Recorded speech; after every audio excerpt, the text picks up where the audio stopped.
Hello everyone, how are you all? It's me Anshika Gupta and welcome back to my channel Commerce Educator. इस video में हम बात करने वाले हैं कि जैसा आपको पता है कि आपकी डेट से रिलीज़ हो चुकी है, ठीक है, और आपके जो मेजर सब्जेक्ट हैं अकाउंट, इको, बीएसटी, और उनके एग्ज़ाम आपके 16 मार्च से स्टार्ट होगा, ठीक है। 16 मार्च को आपका इको का है, 23 मार्च को अकाउंट्स का है एंड 27 मार्च को आपका बीएसटी का है, ठीक है। तो कैसे प्रिपेयर करना है बचे हुए टाइम में, इस वीडियो में वही बात करेंगे। अगर आपने बिल्कुल भी नहीं पढ़ रखा है तो आपको क्या करना है और कैसे रिवीजन करना है वो भी मैं आपको बताऊंगी। So let's start this video.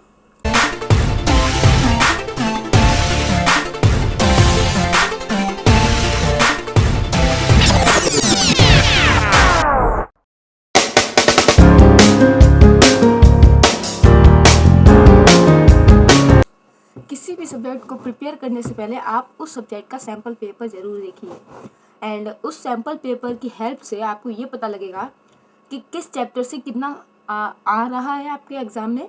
आपको कहीं ना कहीं थोड़ा अंदाज़ा लग जाएगा कि किस टाइप के क्वेश्चंस आएंगे एंड कैसे प्रिपेयर करना है और कितने मार्क्स का कितने क्वेश्चन आ रहे हैं, ये आपको सब पता चल जाएगा सैम्पल पेपर से। तो प्रिपेयर करने से पहले हर सब्जेक्ट का sample paper, CBSE sample paper ज़रूर चेक कीजिए। सीबीएसई की वेबसाइट पे जाइए, गूगल पर सर्च कीजिए और ये आपको हेल्प करेगा। एंड सबसे मेन चीज़ कि जैसे आपकी बिजनेस स्टडीज़ हैं और इकोनॉमिक्स है, इसमें आप फ्लो चार्ट बनाने की प्रैक्टिस कीजिए। प्रैक्टिस से मेरा मतलब है जैसे आप किसी भी टॉपिक को पढ़ते हैं तो उसको फ्लो चार्ट की हेल्प से प्रेजेंट करने का ट्राई कीजिए, ठीक है। और फिर अब हम बात करते हैं अकाउंट सब्जेक्ट की। अकाउंट्स को आपको कैसे प्रिपेयर करना है, ठीक है। तो अकाउंट्स की बात करें, बहुत वास्ट सिलेबस है, आप लोग पूरा सिलेबस नहीं पढ़ सकते। बट अब भाई देखो, जो बच्चा अप्रैल से पढ़ रहा है रेगुलर बेसिस पे अकाउंट्स में अपना सिलेबस, वो अप्रैल से दिसंबर लगातार पढ़ रहा है, तो उसका माइंड में ये तो होगा कि इतना सिलेबस है इकट्ठा नहीं कर पाएंगे, वरना वो भी बेवकूफ़ नहीं है जो 6 मंथ से प्रिपेयर कर रहा है। वो भी लास्ट 3 मंथ में प्रिपेयर कर सकता था, पर उसको पता है कि अकाउंट्स थोड़ा टिपिकल होता है, उसमें टाइम टेकिंग है, क्वेश्चन प्रैक्टिस करनी पड़ती है। क्वेश्चन प्रैक्टिस इसलिए ज़रूरी है क्योंकि उससे टाइम मैनेज हो जाता है। अगर आपकी क्वेश्चन प्रैक्टिस नहीं होगी तो आप टाइम नहीं मैनेज कर पाएंगे पेपर में, ठीक है। एंड अकाउंट्स की कॉपी में अब फॉर्मेट नहीं बन के आएगा। लास्ट ईयर कॉपी में फॉर्मेट बन कर आया था जनरल लेजर का, बट इस जो 2024 का बोर्ड एग्जाम होगा उसमें अकाउंट्स की कॉपी में फॉर्मेट नहीं बना होगा। तो आप जब भी प्रिपेयर करेंगे तो आप फॉर्मेट बनाकर ही प्रिपेयर करेंगे, ठीक है। अब बात करते हैं अकाउंट्स को प्रिपेयर करने कैसे करना है। तो सबसे पहले कुछ चैप्टर्स हैं जिनसे 6 मार्क का क्वेश्चन आता है, तो उन चैप्टर्स को पहले प्रिपेयर कर लीजिए क्योंकि आपके 5 क्वेश्चन आने वाले हैं 6 मार्क के, ठीक है। 30 मार्क्स आप प्रिपेयर कर सकते हैं, ठीक है। इसलिए मैं बोल रही हूँ, मैं आपको चैप्टर्स के नेम बता रही हूँ यहाँ पर, जिससे आप 30 मार्क्स अच्छे से प्रिपेयर कर सकते हैं, मतलब 30 मार्क्स ऑब्टेन कर सकते हैं। तो सबसे पहले पार्टनरशिप की अंदर बात करें तो आपका एडमिशन और रिटायरमेंट, ये 2 चैप्टर ऐसे हैं जिससे 6 मार्क का क्वेश्चन आना ही आना है, ठीक है। या तो आप अकाउंट, वैसे जो लास्ट ईयर पेपर देखा है मैंने, उसमें एक क्वेश्चन एडमिशन और रिटायरमेंट दोनों में ऑप्शन था, ठीक है। तो आप अगर एडमिशन पढ़ना चाहें तो एडमिशन पर पक्का कर लीजिए, रिटायरमेंट पढ़ना चाहें तो रिटायरमेंट पक्का कर लीजिए, ठीक। सेकंड चैप्टर आप प्रिपेयर कीजिए डिसोल्यूशन से, इससे भी 6 मार्क का क्वेश्चन आना है, ठीक है। तो पार्टनरशिप से या तो रिटायरमेंट एडमिशन में से एक कर लीजिए और डिसोल्यूशन, इससे 6 मार्क के क्वेश्चन आना है। और कंपनी अकाउंट की बात करें तो इशू ऑफ शेयर 6 मार्क्स का आएगा, ठीक है। और इशू ऑफ शेयर से 6 मार्क का कंफर्म है और 6 मार्क का इशू ऑफ डिवेंचर से। तो शेयर्स और डिवेंचर अच्छे से प्रिपेयर कीजिए चैप्टर्स को। और शेयर्स में 6 मार्क का तो वो आएगा ही आएगा जनरल एंट्री, एंड 3 या फिर 4 मार्क्स की आपकी बैलेंस शीट भी आनी है। तो शेयर्स और डिवेंचर अच्छे से प्रिपेयर कीजिए। सबसे पहले अगर आप स्टार्ट कर रहे हैं अपनी प्रिपरेशन को, अपने चैप्टर्स को पढ़ने के लिए स्टार्ट कर रहे हैं, तो आप इशू ऑफ शेयर्स को जाइए, डिवेंचर्स करिए। ये बुक आप अच्छे से प्रिपेयर कर लीजिए क्योंकि ये book around 16 to 18 marks cover कर देगी आपका, ठीक है। तो पहले इशू ऑफ डिवेंचर शेयर्स पढ़ लीजिए, फिर आप चाहे तो एडमिशन पढ़िए या रिटायरमेंट एक अच्छे से पढ़ लीजिए, और एक डिसोल्यूशन। ये आप मैंने 4 चैप्टर बता दिया। और जैसा हमें पता है कि एनालिसिस ऑफ फाइनेंशियल स्टेटमेंट वाली जो बुक है उससे कैश फ्लो 6 मार्क का आना ही आना है, ठीक है। तो ये चैप्टर मैंने 5 बता दिया आपको, और 5 ही क्वेश्चन आने हैं, 5 क्वेश्चन आएंगे आपके 6 मार्क के।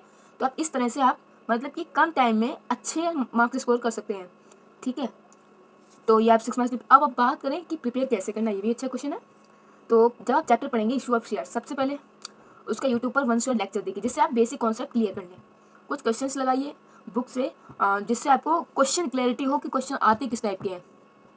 जब आप कुछ क्वेश्चंस 10 to 15 लगा लीजिए, शेयर छोटी 10 to 15 ईच चैप्टर के, ठीक है, हर चैप्टर के 10 to 15 क्वेश्चन लगा लीजिए। उसके बाद चैप्टर वाइज PYQs करिए। इशू ऑफ स्टेट्स लगाया आपने, क्वेश्चन 15 लगा लीजिए आप, 15 क्वेश्चन इशू ऑफ स्टेट्स के लगाए। और ये नहीं कि आप एक ही टाइप के क्वेश्चन साथ प्रिपेयर कर रहे हैं 15, आप डिफरेंट टाइप के 15 क्वेश्चन प्रिपेयर कीजिए, ठीक है। और फिर आप चैप्टर वाइज PYQ लगाइए, ठीक। इसी तरह से आप हर चैप्टर को प्रिपेयर कर सकते हैं। पहले वही चैप्टर प्रिपेयर कीजिए, मैंने आपको बताए हुए हैं 5, जिससे 6 मार्क्स के मोस्टली आते हैं। तो ये अगर 5 चैप्टर आप प्रिपेयर कर लेते हैं तो may be not sure but around 40 marks आप कवर अप कर लेंगे ये 5 चैप्टर्स ही, क्योंकि हाई वेटेज वाले चैप्टर्स हैं। आपके 40 मार्क्स अच्छे से प्रिपेयर हो जाएंगे। अब जैसे मैंने बताया कि चैप्टर फिनिश कीजिए, यूट्यूब से लेकर देखा 1 शॉट वीडियो से, जिससे बेसिक कॉन्सेप्ट आपका क्लियर हो गया। बेसिक कॉन्सेप्ट इसलिए यूट्यूब पर देखना जरूरी है, मैं इसलिए बोल रही हूँ क्योंकि इससे अगर 1 मार्क का क्वेश्चन आता है वो भी आप कवर अप कर सकते हैं। 80 डेज है समथिंग है, 80 से भी अब हैं, बट मैंने कुछ फेस्टिवल्स होंगे जिसमें आप बिजी होंगे या फिर किसी का शादी वगैरह होगी तो आप बिजी हो जाएंगे, इसलिए मैंने 80 डेज बोला है। तो आप अच्छे से प्रिपेयर कर लीजिए। और जब आप PYQ भी आपके सॉल्व हो जाएंगे और सिलेबस भी आपका इस तरह से कंप्लीट हो जाएगा। और सैम्पल पेपर की बात रही तो CBSE की वेबसाइट पर जाकर जो CBSE सैम्पल पेपर रिलीज़ करती है उसको प्रिपेयर कीजिए। और मेन इंपॉर्टेंट टिप मैं बता रही हूँ अकाउंट्स के लिए, अगर अभी आप प्रिपेयर कर रहे हो तो आप जब भी क्वेश्चन लगाएं तो उसमें आप फ़ोन में टाइमर लगा कर ही लगाएं, ठीक। जैसे आप क्वेश्चन सॉल्व करने जा रहे हैं तो आपने फ़ोन में उठाया, टाइमर लगा दिया। 6 मार्क का क्वेश्चन है तो आप 12 to 30 मिनट्स में उसको कर लीजिए। और अगर 4 मार्क्स का है तो 8 to 9 मिनट्स, और 3 मार्क्स का है तो 6 to 7 मिनट्स में आप कवर कर लीजिए, ठीक है। तो ऐसे आप टाइम भी मैनेज कर सकते हैं, अपना टाइमर लगाइए, क्वेश्चन सॉल्व करने बैठ जाइए, ठीक है। और PYQ मतलब आप लोगों को मेरे पास कमेंट आई थी स्टूडेंट्स की जो पूछ रहे थे दीदी प्रीवियस ईयर क्वेश्चन बैंक खरीदूँ या सैम्पल पेपर परचेज करूँ या फिर कौन सा परचेज करूँ, किस पब्लिशर का पब्लिश करूँ। मैं बोलती हूँ अगर आपके पास बजट है तो फिर तो आप सैम्पल पेपर भी परचेज कर सकते हैं और प्रीवियस ईयर क्वेश्चन बैंक जो आपको ठीक लगे वो एक परचेज कर लीजिए। बट अगर आपका बजट नहीं है तो आप परेशान ना होइए, प्रीवियस ईयर क्वेश्चन मैं प्रोवाइड करा दूँगी आपको टेलीग्राम पर, आप लोग कमेंट कीजिएगा। और रही बात सैम्पल पेपर की, वो भी मैं आपको प्रोवाइड करा दूँगी। तो no tension at all, I am here to help you. तो ठीक है, ये अकाउंट्स के लिए मैंने बता दिया। अब हम बात करते हैं बिजनेस स्टडीज़ एंड इको के लिए। देखो बिजनेस स्टडी बहुत स्कोरिंग सब्जेक्ट है एंड मुझे तो लगता है सिंपल भी है मेरे according, but according to you I don't know. But इसमें देखो 12 चैप्टर्स हैं आपके पास और आपके पास जो टाइम है वो भी अराउंड 70 to 80 डेज़ हैं, ओके।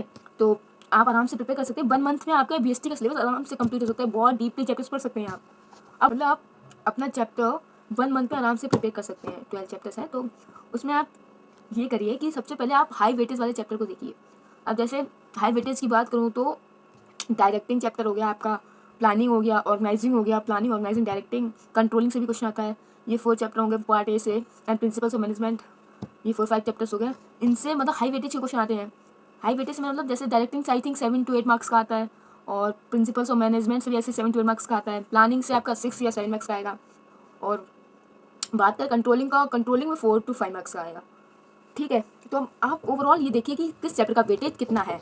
जिस चैप्टर का वेटेज ज़्यादा हो उस चैप्टर को पहले कंप्लीट कर लीजिए, उसको थोड़ा टाइम दे दीजिए। और जो चैप्टर इजी है उसका वेटेज भी कम है तो आप उसको मतलब आप पढ़ भी चुके हैं तो आप एक बार रिवाइज कीजिए, उसके PYQ सॉल्व कीजिए, चैप्टर आपका कंप्लीट है ना। तो चैप्टर वेटेज वाइज देखिए कौन से हाई वेटेज का उसको पहले कवर अप कर लीजिए। उसके बाद उस चैप्टर के कुछ इंपॉर्टेंट क्वेश्चन लगा लीजिए। मेरा इंपॉर्टेंट क्वेश्चन मतलब प्रीवियस ईयर क्वेश्चन लगा लीजिए। तो इस तरह से आप अपना BST को प्रिपेयर कर सकते हैं।